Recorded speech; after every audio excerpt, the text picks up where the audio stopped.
आप सभी को प्रणाम। जय श्री राम। मैं हूं ललन ठाकुर बिरगंज नेपाल से। आज के इस वीडियो में हम लोग चर्चा करने वाले हैं मीनिंग ऑफ पासबुक का स्टेटमेंट ऑफ बैंक अकाउंट। उसी के बारे में हम लोग चर्चा करने वाले हैं। मीनिंग ऑफ पासबुक और बैंक स्टेटमेंट के बारे में हम लोग चर्चा करने वाले हैं। तो चलिए देखते हैं मीनिंग ऑफ पासबुक और bank statement.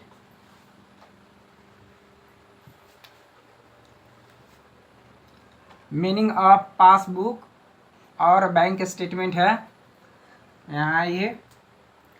The bank gives to its customers a passbook और a statement of account.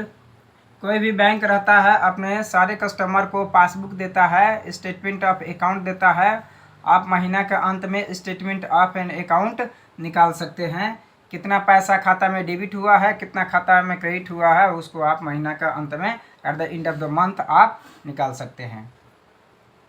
Passbook और statement of account is a copy of the customers account in the book of the bank.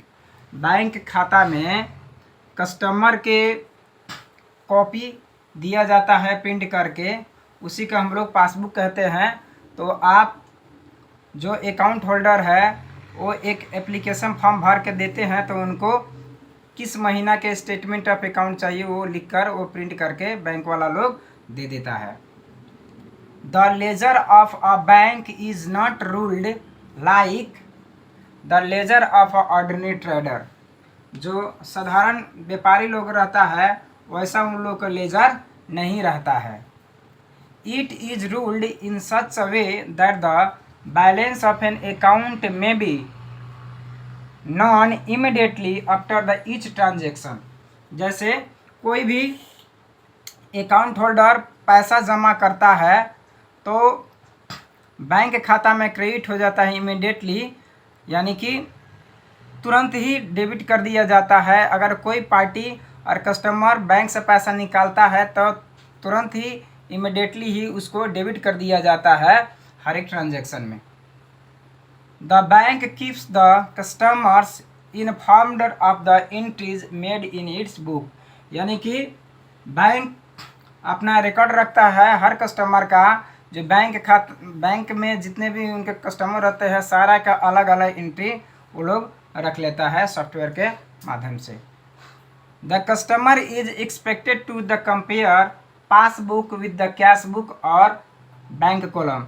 यानी कि customer चाहता है कि passbook और statement of bank से वो लोग कंपेयर करना चाहता है कैश बुक में। यानी कि कैश बुक में किया हुआ एंट्री और पासबुक में किया हुआ एंट्री, यानी कि बैंक स्टेटमेंट में किया हुआ एंट्री और अकाउंट स्टेटमेंट में किया हुआ एंट्री अगर सेम है तो ठीक है, नहीं है तो किस कारण से हुआ है सो को पता लगाने के लिए बैंक स्टेटमेंट निकाला जाता है।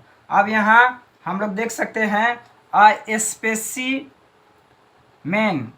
ISPECIMEN specimen of the passbook is as follow. यहाँ मान लीजिए कि ये ललन ठाकुर है in the account with NIMB Nepal bank Megha bank limited है। अब यहाँ स्टेटमेंट ऑफ अकाउंट दिया गया है। अब यहाँ देखिए इसमें डेट रहता है, डिस्क्रिप्शन और पार्टिकुलर्स रहता है, विड्रॉल्स रहता है। विड्रॉल्स मतलब डेबिट हो गया और डीआर शॉर्ट फॉर्म में लिखा जाता है। डिपॉजिट मतलब क्रेडिट, जब बैंक में डिपॉजिट करते हैं तो क्रेडिट किया जाएगा या सीआर कर दिया जाएगा शॉर्ट फॉर्म में। अब डीआर होगा या सीआर होगा, डेबिट होगा या क्रेडिट होगा, और उसके बाद में अंत में बैलेंस दिखाया जाता है। अब मान लीजिए कि 1/10/2024 में 1 तारीख 10वां महीना 2024 में Lalan Thakur cash deposited RS 1 lakh रुपया NIMB नेपाल इन्वेस्टमेंट बैंक में जमा किए हैं। तो उसमें क्या करेगा बैंक, अपने खाता में 1 लाख रुपया क्रेडिट कर देगा। यानी कि कस्टमर के अकाउंट में 1 लाख रुपया क्रेडिट कर देगा। यानी कि ललन ठाकुर के खाता में 1 लाख क्रेडिट कर दिया। अब यहाँ डीआर होगा कि सीआर होगा, यानी कि आप जमा किए हैं तो क्रेडिट हो जाएगा, क्रेडिट बैलेंस रहेगा और बैलेंस में 1 लाख रुपया दिखा दिया जाएगा। उसके बाद में है 5/10/2024 यानी 5 तारीख 10वां महीना 2024 में Lalan Thakur cash with Drew RS 25,000, यानी कि 5/10/2024 में 25,000 रुपया ललन ठाकुर द्वारा निकाला गया। वो NIMB बैंक का कस्टमर है, तो 25,000 जब निकाले हैं तो विथड्रॉल साइड में डेबिट कर देगा बैंक 25,000 रुपया। अब आपके पास 1 लाख बैलेंस था, अब उसके में से 25,000 निकल गया, यानी कि बैंक दे दिया, तब बचा कितना क्रेडिट अब 75,000 रुपया। तो यहाँ CR साइड में 75,000 रह जाएगा और बैलेंस में 75,000 रह जाएगा, यानी कि 1 लाख में से 25,000 घट जाएगा, तब बैलेंस में 75,000 रुपया रह जाएगा। उसी तरीका से है 7/10/2024 में charge for ATM card of RS 1,000। अब 7 तारीख 10वां महीना 2024 में ATM कार्ड बैंक ने चार्ज कर दिया। ललन ठाकुर जी ने लिए हैं ATM कार्ड, उसको लिए सालाना 1,000 रुपया मान लीजिए चार्ज कर दिया, तो विड्रॉल में होगा तो 1,000 रुपये विड्रॉल में कर दिया। अब 75,000 बैलेंस था तो 1,000 तो निकल गया, तब बचा 74,000 रुपया क्रेडिट होगा। अब फिर यहाँ क्रेडिट ज़्यादा है तो क्रेडिट रख दिया, अब यहाँ बैलेंस में 74,000 रुपया रख दिया। अब आइए 10/10/2024 यानी कि 10 तारीख 10वां महीना 2024 में Lalan Thakur cash deposited RS 2 lakh. अब फिर 10वां महीना 10 तारीख में ललन ठाकुर 2 लाख रुपया बैंक में मान लीजिए जमा कर दिए, तो डिपॉजिट साइड में जाएगा तो 2 लाख अभी जमा किए हैं, 74,000 पहले का है, तो टोटल मिला के कितना हो जाए 2 लाख है, ये 74,000 रुपया, यानी कि 2,74,000 रुपया क्रेडिट हो जाएगा। और क्रेडिट साइड ज़्यादा है तो इसीलिए 2,74,000 रुपया क्रेडिट हो जाएगा। अब बैलेंस हो जाएगा 2,74,000 रुपया।